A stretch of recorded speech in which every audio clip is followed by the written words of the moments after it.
ইনজুরির কারণে কলম্বিয়া ও আর্জেন্টিনার ম্যাচ থেকে ছিটকে গেল নেইমার, ছিটকে গেল দানিলো ও এডারসন।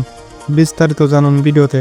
আর ফুটবলের সকল নিউজ সবার আগে পেতে রিংকন ফুটবল 24 ইউটিউব চ্যানেলটি সাবস্ক্রাইব করুন এবং ফেসবুক পেজটি ফলো করে পাশে থাকুন। কতই না আশা বেঁধেছিল নেইমার ভক্তরা। ভেবেছিল সেই হলুদ শিবিরে আবার দেখা যাবে নেইমারকে সেই চিরচেনা 10 নম্বর জার্সিতে, দেখা যাবে সেই সবুজ মাঠে সুন্দর সুন্দর স্কিলের মাধ্যমে, দেখা যাবে আর্জেন্টিনা ও কলম্বিয়ার বিপক্ষে খেলতে। হয়তো এরকমটাই বলেছিল, তোমাদের মেসি আছে তাতে কি হয়েছে, আমাদেরও একটা নেইমার এখন দলে আছে, সে আমাদেরকে জিতিয়ে দিবে ম্যাচটা। হয়তো সবার কাছে অপেক্ষা ছিল সেই 21 তারিখ আর ওই সেই 26 তারিখ, কবে যে এই দিনটা আসবে দেখবে নেইমারের খেলা। কিন্তু সেটা আর হলো না। হঠাৎই নিউজ এলো নেইমার ছিটকে গেছে দল থেকে। অবশ্য এই নিউজটা শোনার জন্য প্রস্তুত ছিল না কোনো ব্রাজিল ভক্তরা, প্রস্তুত ছিলাম না আমিও। নেইমার ভক্তদের স্বপ্ন যেন তাসের ঘরের মতো, একটু একটু করে তিলে তিলে ঘর সাজায়, হালকা হাওয়ায় সেই ঘরটা উড়ে যায়, সেটাই যেন হলো। স্বপ্ন দেখতে শুরু করেছিল তাসের ঘর বানানোর মতো, কিন্তু সেই স্বপ্নটা হালকা হাওয়ায় চুরমার হয়ে গেল, ভেঙে গেল শত স্বপ্ন শত আশা। সেই 26 তারিখ ও 21 তারিখের মধুর সেই দিনটা। নেইমার বলেন, আমি এই বিশ্বসেরা জার্সিতে দীর্ঘ 17 মাস পর খেলার জন্য অপেক্ষায় ছিলাম এই দিনটার জন্য, যে কবে জড়াবো আবার সেই ব্রাজিলের জার্সি। কিন্তু হঠাৎ আমি ব্যথা অনুভব করি।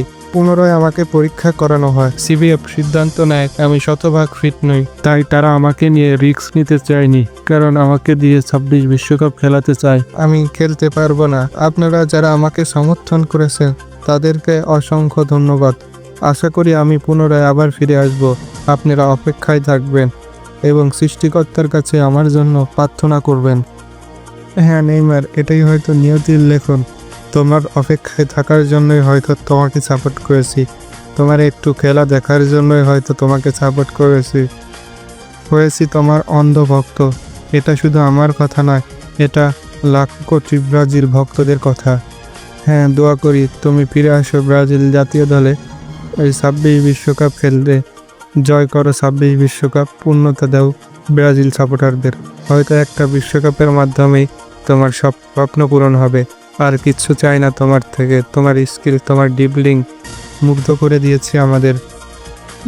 দিয়েছে ওই ইনজুরি। আর ব্যথায় ব্যথিত হতে দেখতে চাই না তোমাকে। নেইমার, ফিরে আসো আবার। নেইমার দল থেকে ছিটকে যাওয়ার পর সিবিএফ সিদ্ধান্ত নিয়েছে এনরিককে দলে রাখবে, কিন্তু আমরা মনে করি অ্যান্টনি অথবা অস্কারকে নেইমারের রিপ্লেসমেন্ট হিসেবে ডাকা দরকার ছিল, কারণ ব্রাজিলে স্ট্রাইকার 2টা ডাকা হয়েছে, যেখানে জোয়া পেড্রো এবং ম্যাথুস কোনাকে রাখা হয়েছে। এনরিকের কি দরকার ছিল?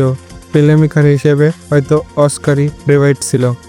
এই জায়গা ডরিবল অনেক বড় একটা ভুল সিদ্ধান্ত নিয়েছে।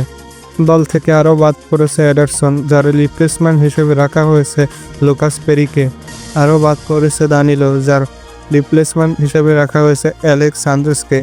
ফুটবলের সকল নিউজ সবার আগে পেতে রিংকন ফুটবল 24 ইউটিউব চ্যানেলটি সাবস্ক্রাইব করুন এবং ফেসবুক পেজটি ফলো করে পাশে থাকুন। ধন্যবাদ। খোদা হাফেজ।